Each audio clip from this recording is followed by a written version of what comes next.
This legislature passed a constitutional amendment revising how state Supreme Court justices are appointed.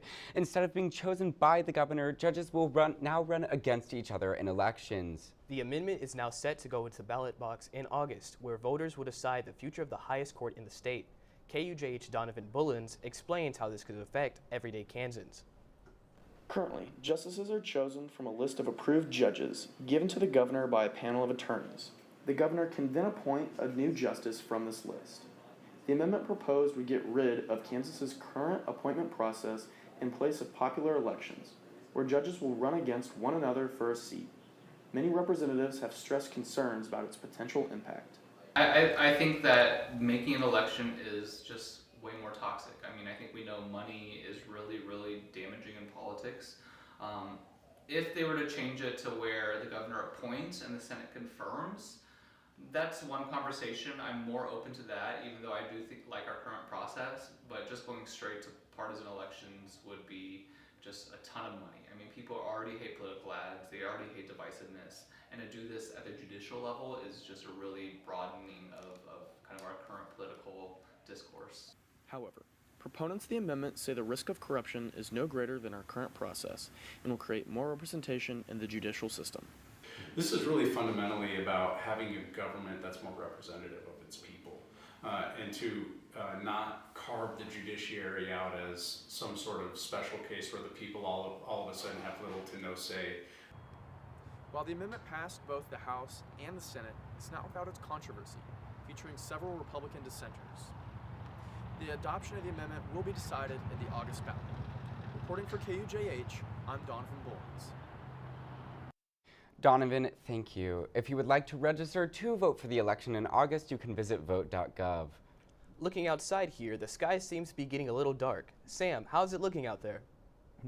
Well, Caleb, there were some storms approaching our area about an hour ago. They were fairly strong out by Emporia, down by I-335, but those since just split up. Some went to the south, one went to the north and died off. Left us with just some sprinkles here in Lawrence, not much at all. The regions down by Eureka out to Fort Scott, up to Emporia are seeing some showers at the moment, as well as portions of northern Missouri off north of I-70.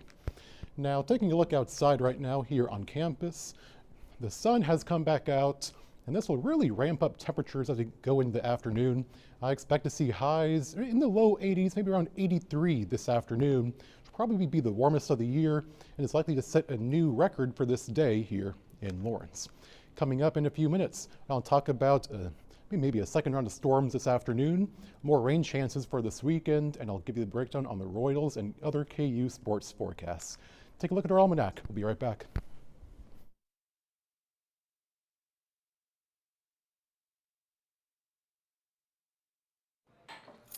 What do you think you're doing, Kevin?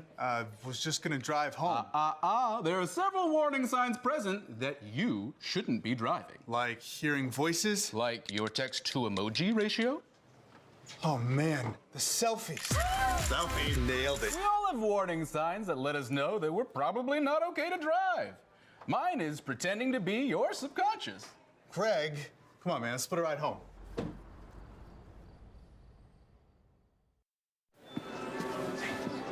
Where's Tommy? I thought he was with you. No. Jack. Tommy? Oh. Don't stop, keep playing. Here we go, here's the fun part. Encouragement, pass it on from the Foundation for a Better Life.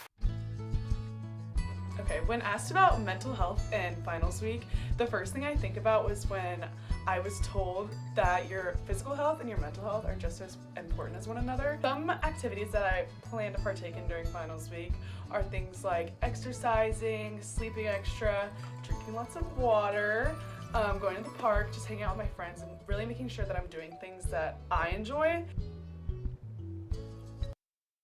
KU sports aren't the only teams known for their wins. KU Debate is preparing for their national championship, giving KU a beacon of hope after the men's basketball team's devastating loss in the Big 12.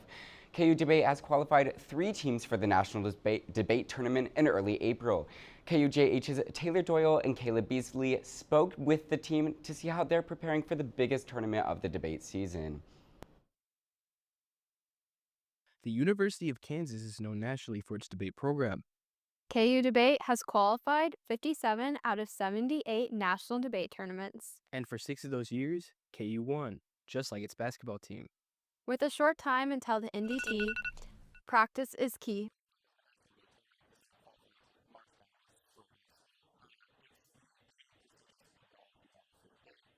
Practice for the NDT is intense.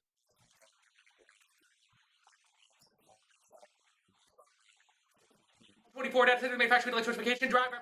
The unfolding international age of dams highlights the importance of U.S. reforms of some hydropower is inevitable.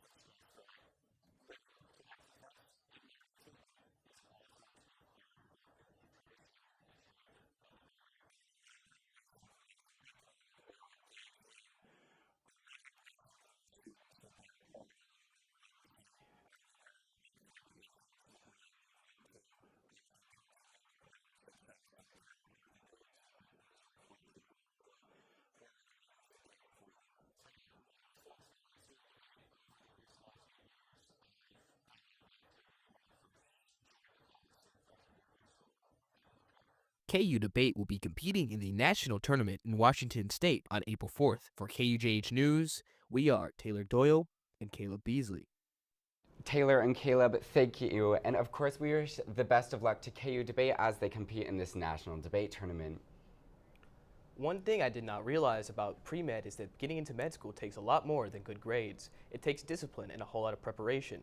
KUJH's Grace Johnson shows us how some of KU students are spending time as much as 8 hours studying for the MCAT. The path to med school starts long before a white coat. For KU pre-med students, prepping for the MCAT is a test in itself.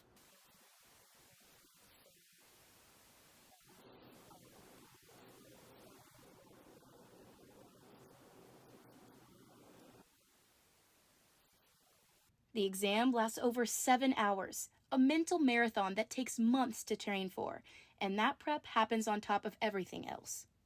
You have to schedule things weeks, maybe 2 weeks ahead of time.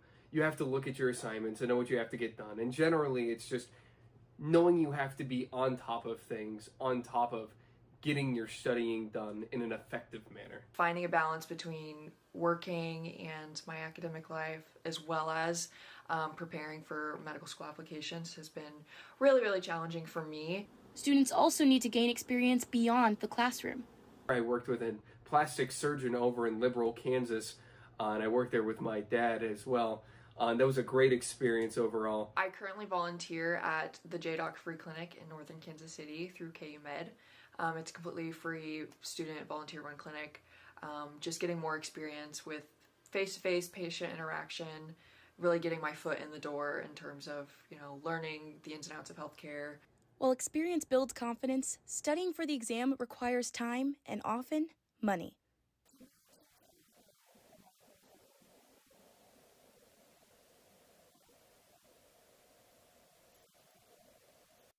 Thanks, Grace. It's safe to say that a lot more goes into it than people realize. Respect to anyone juggling that kind of workload while preparing for a 7-hour exam. Now, the weather has been pretty spotty these past weeks, from random snow to strong winds and great days like yesterday. Now, what can we expect next? With April approaching, will showers be heading our way? Sam, how's it looking out there? I'll say showers are definitely heading our way through this weekend and probably in sort of next week as well. Taking a look at our surface map right now is a warm front associated with a low pressure system down in southern Nebraska that brought us these showers earlier this morning. But what I have my eye on is this little dashed line there that is a dry line that'll make its way slowly into central Kansas later on today. But the problem with that is that, well, the dry line, it does initiate storms along its leading edge, but I don't think it'll make it all the way over to us by this afternoon to give us more storms. The Storm Prediction Center does have us in a level 1 out of 5 marginal risk, with a slight risk further up to our north. But however, I just don't think that we're going to have the forcing to get the storms this afternoon that is required in order to get that lift to develop. Going through the afternoon, around 2 p.m. it'll be 76 degrees, 4 p.m. 81 up in those low 80s, 6 p.m. 82, and those strong winds are going to be a factor throughout the day, gusting probably upwards of 30 miles an hour throughout. And there is, again, that small chance of storms around the afternoon and early evening hours. But again, I don't think we're going to get the lift necessary in order to get those storms to develop. But don't be surprised if 1 or 2 rogue showers or storms do pop up as we head into that afternoon and in the evening time frame. Overnight tonight, we'll have a low around 59. Won't drop off that much at all. With those strong south winds, 15-20 miles an hour, gusting up to 35. So that may keep you up at night if you have one of those south-facing windows. Looking at the next 3 days, tomorrow will be dry, 77 degrees, again windy, plenty of sunshine. Saturday, there is a chance for a couple PM storms, but again, the main problem will be if we can get enough forcing to get those to develop. Have to keep an eye on how those trends continue. There'll be a few clouds there on Saturday as well. Then Sunday, the wind will still remain a factor. Gusts not as high, maybe up to 25, but there will be that strong cool down 22 degrees from Saturday to a high of 54 there on Sunday afternoon. Now again, for Saturday, there is a chance for some severe weather if the storms have enough forcing to develop. But again, have to keep an eye on that because it's very uncertain for the time being. Taking a look at what the radar might look like from Saturday into Sunday. This starts at Saturday at noon, maybe a couple showers developing down to our south. Then come Sunday mornings when they really start to fill in into our area here in Lawrence. If we're going to get a couple rumbles of thunder, best chances for that would be Sunday early morning into the late morning, early afternoon period on that day. Taking a look at our 7-day forecast, again, 83 degrees for a high today, going to set a new record high temperature for this day here in Lawrence. Then it'll stay in the 70s for tomorrow and Saturday before it drops back down in temperature. Sunday 54, Monday 53, with a couple of rain chances returning for the mid portions of next week for Tuesday and Wednesday. Jonah? Sam, thank you. We, of course, are hoping for some clear skies ahead. Navigating dietary restrictions on a college campus isn't always easy, and students say cross-contamination and repeated meal options are a big problem at KU's dining halls. KUJH's Lexi Urban explores how students are managing their meals and changing dining plans next fall. For KU students with dietary restrictions, finding safe and satisfying meals on campus isn't always easy. Some say cross-contamination is a major issue, making it difficult to trust the options available.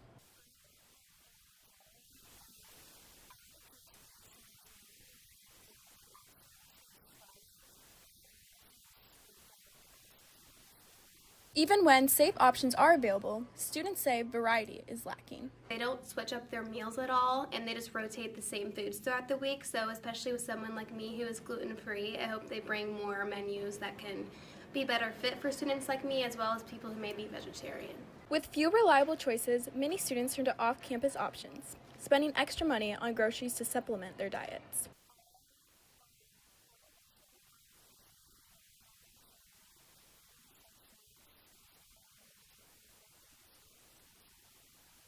KU Dining Director Lindsay Robinson says efforts are being made to improve allergen-friendly options. So I think our biggest challenge has just been vendors, but we've really been working around it. We hired a procurement manager this last year, and she's really worked with our vendors and brought in new product. So that's kind of our focus going into next year. With meal plans changing next fall to a set number of meals per week instead of the current declining balance system, some students wonder if this will bring better accommodations or more limitations. For now, students with dietary restrictions continue to navigate limited choices, hoping for a dining experience that truly meets their needs.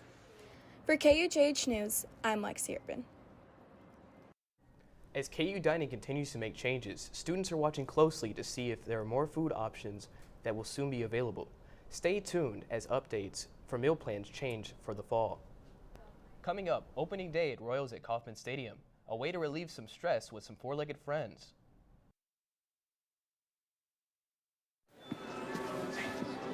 Where's Tommy?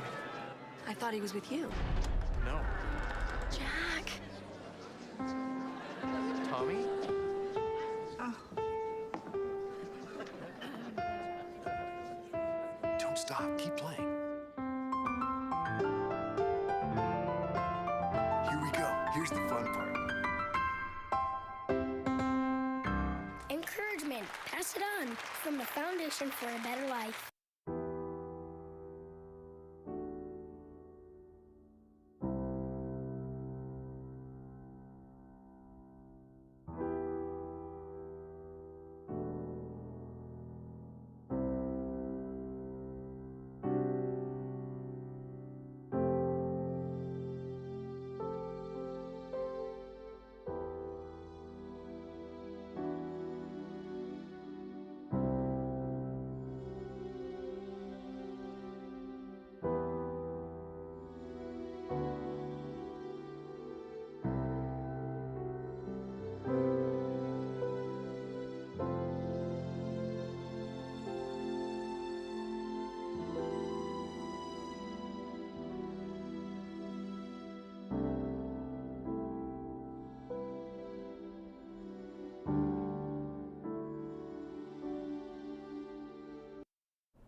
Today on KUJH Sports, we check in with Lauren Ritchie outside of Kauffman Stadium for a look live and a quick catch up on all of our KU sports. I'm Lily Schutzenhofer.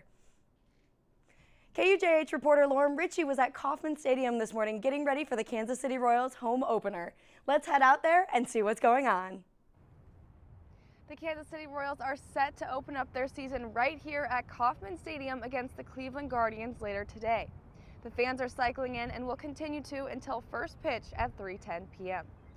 The Royals will start left-handed pitcher Cole Reagans, who also made his first All-Star appearance last year and was then rewarded with a 3-year contract extension. Shortstop Bobby Witt Jr. is an early favorite to take home the American League MVP honors. Witt finished second in the voting last year behind Yankees' Aaron Judge. For anyone coming out to the game, the team also announced new ballpark food that will be served this afternoon to go along with the beautiful sunny weather. Sam will have more on the projected temperature come first pitch. For KUJH Sports, I'm Lauren Ritchie. Thanks, Lauren. I can't believe baseball season is already upon us. Kansas had multiple standout track athletes at the Indoor Nationals, and Caden Lecce breaks down the results. Kansas track and field had 4 individual athletes travel to Virginia Beach to compete in the 2025 NCAA Indoor Championships. The qualifying athletes competed in the men's and women's pole vault and also the men's heptathlon. In the women's pole vault, Kansas saw 2 athletes finish in the top 11 spots. Mason Minershagen had the best individual finish for KU with a vault of 4 meters 50 while finishing in 4th place. This was enough to get her on the podium, while Amanda Mole of Washington would go on to win.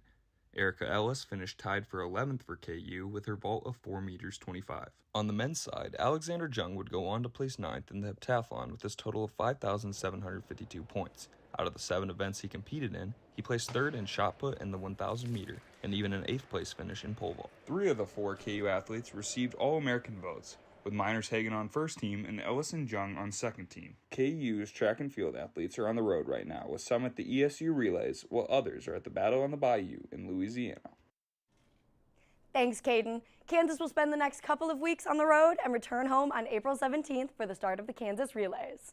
Now, let's do a quick recap on some other Kansas sports. Men's basketball suffered a first-round exit in this year's NCAA tournament. They fell 79-72 to the Arkansas Razorbacks, ending their season. They'll look forward to bounce back next year. Softball had a midweek matchup against Missouri in Columbia last night, winning 3-0. They'll return to Lawrence tomorrow to take on Texas Tech in a 3-game series at Arocha Ballpark.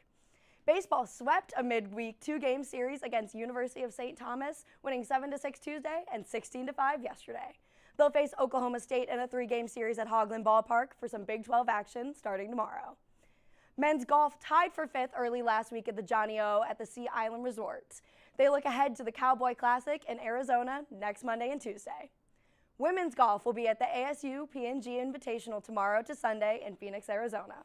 They'll be aiming to continue the great season they've had so far with only 3 non-first place finishes. Swim and Dive finished their 2024-2025 season with a 25th place finish at the NCAA Championships. The meet was highlighted by first-team All-American diver Sin-Yu Lei, who earned the highest placement by a Jayhawk in the NCAA tournament since 1996.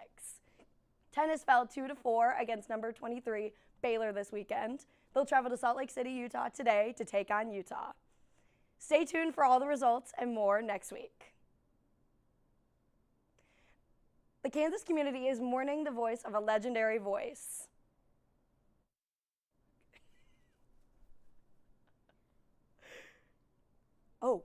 Longtime broadcaster Bob Davis passed away at the age of 80 last week. Davis was the voice of the Jayhawks for over 3 decades, calling some of the most iconic moments in Kansas sports history. His dedication and passionate play-by-play became the soundtrack for KU basketball and football, earning him a place in the Kansas Sports Hall of Fame. Point basket. 10.8. Here they come. Collins. 7 seconds to go in the game. Collins got pushed. Ball's down. Chalmers shoots. Oh! 3. The game tied. 2.1. Memphis inbounding. A half-court shot. Unbelievable shot. Overtime. Davis retired in 2016, but his legacy lives on through the countless KU memories he helped create. Our thoughts are with his family during this time. After the break, here's some free ways to learn life-saving moves.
You can be the greatest, you can be the best, you can be the King Kong banging on your chest. You can beat the world, you can beat the war.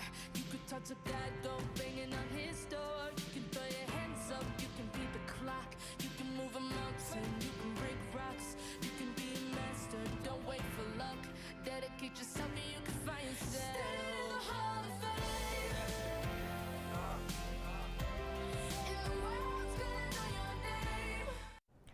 Following up on the Royals' home opener tonight, Sam is back to tell us what the forecast will look like for the first pitch. Sam, what can we expect out on the stadium? Well, thank you, Caleb. The good news is, odds are, it'll be a perfect afternoon for the Royals' home opener. There is that small chance of showers, but I do think that it'll be a great night to be out at the K, with the first pitch temperature of 78 degrees, warming up to 80 by the 9th inning. But those winds will be fairly strong out of the south with some gusts up to 25 miles an hour, so those balls hit to left field may carry quite well for this game this afternoon. Looking at KU baseball, the game tomorrow night will be 75 degrees with some south winds. The gusts will be a factor as well, making it a pitcher's ballpark yet again. On Saturday, small chance of storms with the winds also being strong.